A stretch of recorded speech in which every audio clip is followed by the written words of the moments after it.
Welcome to Sir Dude's Classroom. So we will have a new video regarding our lesson for today. But before that, meron akong math joke para sa inyo.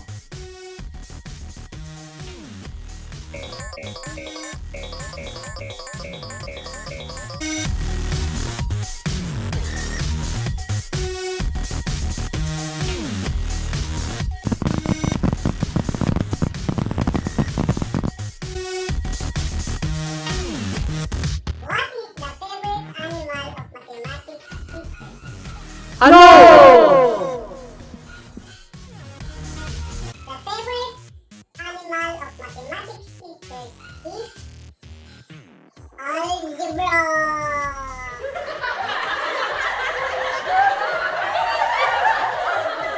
Our lesson for today is about subtraction of polynomials vertically. So before, na-discuss ko na sa inyo yung horizontally. Ito yung involved ang removing of grouping symbols preceded by a plus or minus sign. Okay, so this time we will subtract polynomials vertically. Before I discuss to you the subtraction of polynomials vertically, let us review first the subtraction of integers kasi yung principles dito gagamitin natin sa subtraction of polynomials. We have a review of subtraction of integers. Number 1, negative 15 Minus positive 16. Write the minuend and the subtrahend vertically. So magiging negative 15 minus positive 16. So we will rewrite the subtraction into addition kasi that is the rule, di ba? Add the opposite of the subtrahend to the minuend. So, i-rewrite natin siya as addition. So, negative 15, yung minus magiging plus. So, plus, the opposite of positive 16 is negative 16. Then, pwede na natin silang i-add. I-dead ba na natin yung subtraction kasi para hindi tayo malito, no? I-dead man na natin yon. Mag-focus na tayo sa addition. Kaya pwede na tayong kumanta sa isip na same signs add and keep, different signs subtract. Copy the sign of the bigger number, then you'll be exact. Okay. So negative 15 now plus negative 16. So same signs add and keep. 15 plus 16, 31. Keep the sign negative. So, this is the difference. Box your final answer. A review of subtraction of integers 2. Negative 31 minus negative 23. So, we will rewrite the subtraction vertically. So, negative 31 minus negative 23 is equal to what? We will rewrite subtraction to addition, or we will translate subtraction to addition. So, yung minuend, negative 31 pa din. Yung minus, magiging plus. Tapos, yung opposite ng negative 23 is positive 23. Then, pwede nating masimplify. I-dead man natin si subtraction para hindi tayo malito. So, focus na tayo sa addition. Sing in mind. So, different signs sila. 31 is negative, 23 is positive. So, different signs. Subtract. 31 minus 23 is 8. Copy the sign of the bigger number. The bigger number is 31 and the sign of 31 is negative. So, use negative. So, the difference is negative 8. So, box or encircle your final answer. Na-review na ba kayo sa subtraction of integers? Kasi gagamitin natin ito sa subtraction of polynomials vertically. Example number 1. 9x squared minus 13x squared is equal to, so we will rewrite the subtraction vertically, 9x squared minus 13x squared. So, ano magiging result? So, rewrite subtraction to addition. So, 9x squared, yung minus magiging plus, yung 13x squared is positive sa subtraction, so magiging negative siya. So, negative 13x squared. So, what will be the result? I-deadman na natin si subtraction. Kasi ang focus natin ay sa addition na. So, different sign subtract. 13 minus 9, 4. Copy the sign of the bigger number. So, the bigger number is 13. The sign of 13 is negative. So, use negative. So, just copy the variable and the exponents. Walang gagawin, no? Copy lang yung variable and exponent. So, the difference is negative 4x squared. And box or encircle your final answer. Example number 2. Negative 7x minus positive 5x. So, rewrite the subtraction vertically. Negative 7x minus positive 5x. Wow! Rewrite the subtraction into addition. So, negative 7x pa din. Walang mag-change sa minuend, no? Yung minus magiging plus, yung sa subtrahend lang merong mag-change. I-change sa opposite. So, yung positive 5x, i-change sa negative 5x. And then, i-deadman na si subtraction. Huwag na siyang pansinin. Mag-focus na kay addition. So, kakanta na sa isip, negative 7 plus negative 5, same signs, add and keep. 7 plus 5, 12. Keep the sign, negative. Copy lang si variable. So, the difference is negative 12x.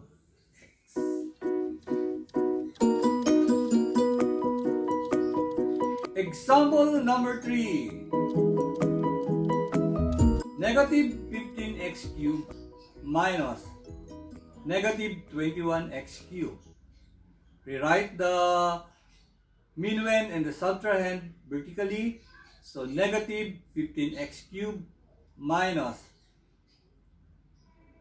negative 21x cubed. So, what? Then, rewrite this to addition.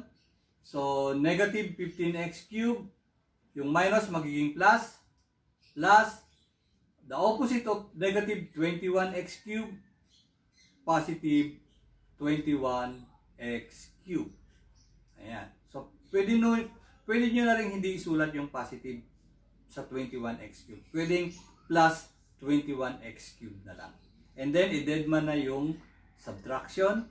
Mag-focus na kay addition kasi kakanta na tayo sa isip. Okay, so negative 15 plus positive 21.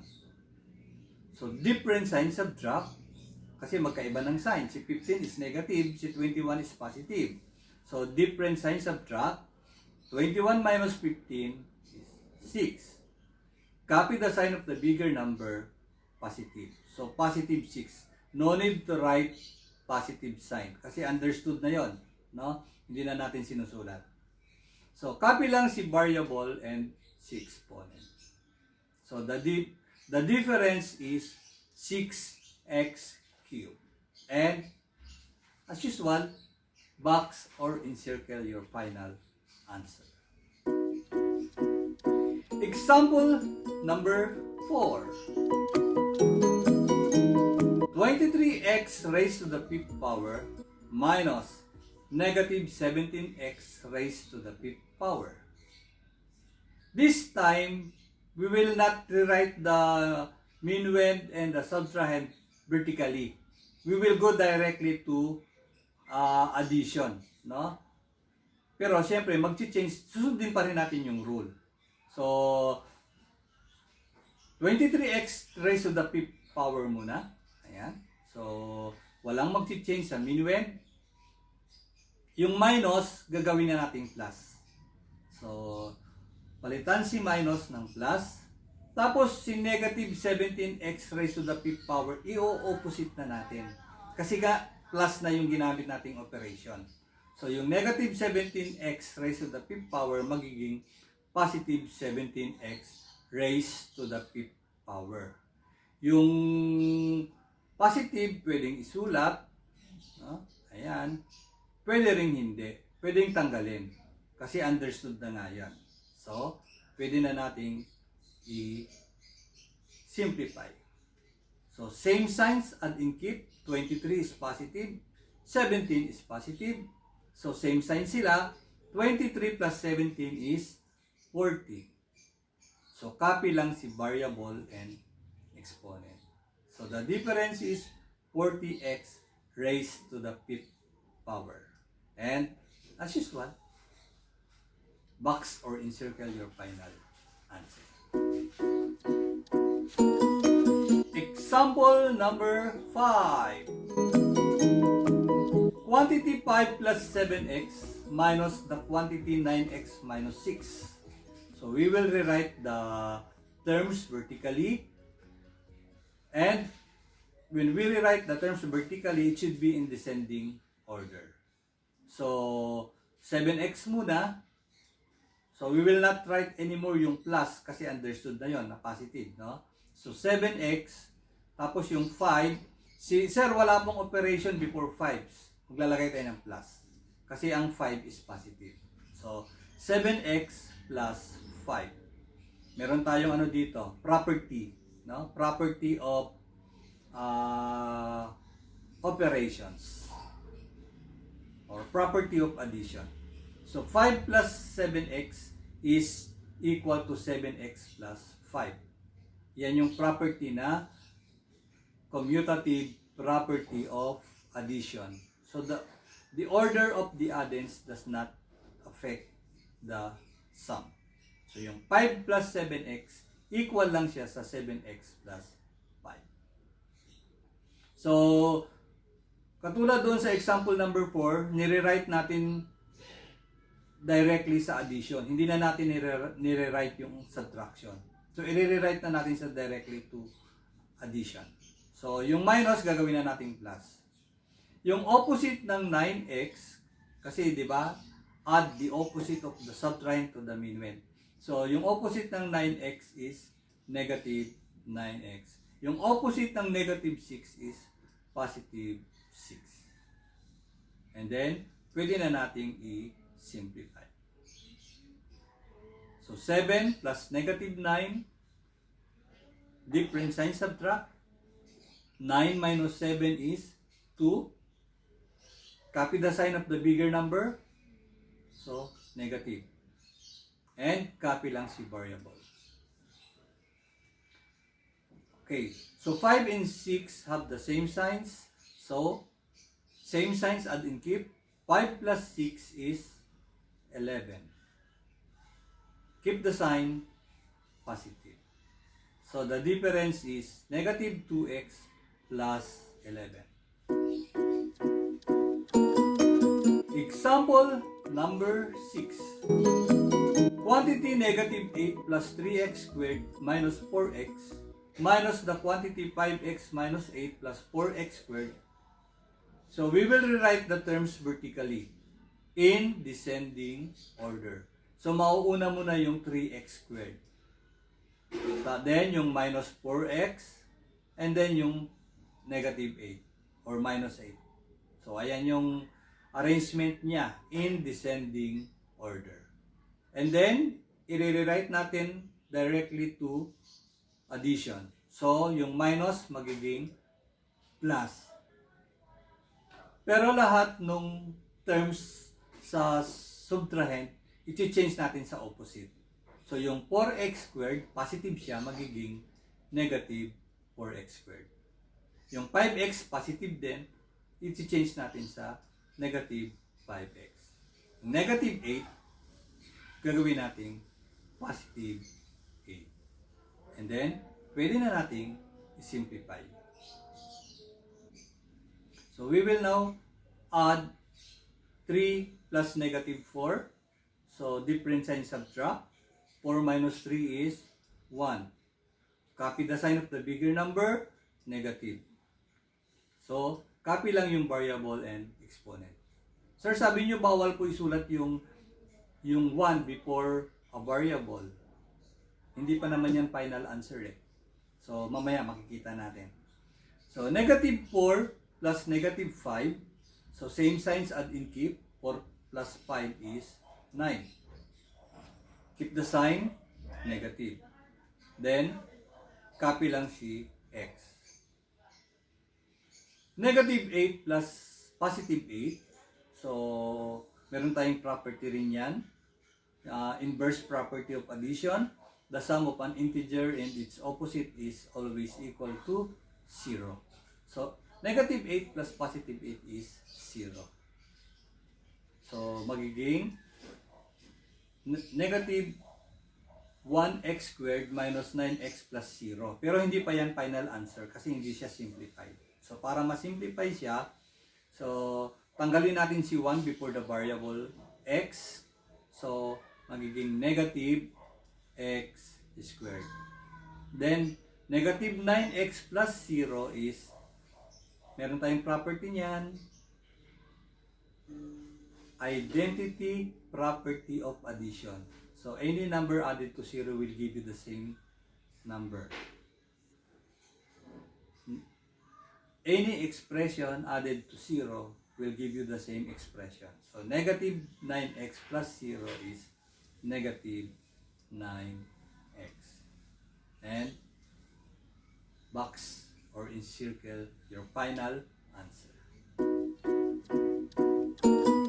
Example number 7. Quantity 12 minus 5x minus 16x squared minus the quantity 8x minus 10x squared plus 11. So, rewrite the terms vertically in descending order. So, sa minuend, walang mag-change. Hindi mag-change yung sign. Same lang. So, yung negative 16x squared pa din. Yung negative 5x, negative 5x pa din. Yung 12, positive 12 pa din. Then, yung minus, gagawin natin plus. Mag-change tayo ngayon lahat ng sign sa opposite doon sa subtrahend. So, yung negative 10x squared magiging positive 10x squared. Yung 8x, positive siya. So, magiging negative 8x. Tapos, yung 11, positive, magiging negative 11. So, pwede na natin masimplify. Negative 16 plus 10 or plus positive 10. No? Same lang yon. Negative 16 plus positive 10. So, different sign subtract. 16 minus 10, 6. Copy the sign of the bigger number, negative. Copy lang si x squared. Yan. Copy lang. Then, negative 5 plus negative 8, same signs, add and keep. 5 plus 8 is 13. Keep the sign, negative. Copy lang si x. Yan. Then, 12 or positive 12 plus negative 11. So, magkaiba sila ng sign. Different sign, subtract. 12 minus 11 is 1. Copy the sign of the bigger number.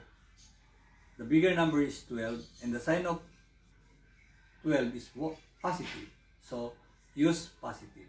So, positive 1. Sir, sabi niyo hindi na po isusulat ang 1. Hindi sinusulat ang 1 kapag coefficient. Hindi sinusulat ang 1 kapag exponent. Hindi sinusulat ang 1 kapag denominator. Kasi understood na yung mga yon. Nagkakaintindihan na tayo doon. So, here the difference is negative 6x squared minus 13x plus 1. And don't forget to box or encircle your final answer. So, that is how to subtract polynomials vertically. And before ako mag-close, meron akong math joke para sa inyo. What is the favorite food of mathematics teachers? Ano? Ito, pag Christmas party, ito lagi ang paborito yung dalhin, no? The favorite food of mathematics teacher is pie. Hindi ko alam kung yan ay pizza pie, egg pie, or buko pie. Basta pie. Thank you for watching my video. This is Sir Dudsnikdao saying, always do what is right because you can never be wrong in doing what is right. Goodbye!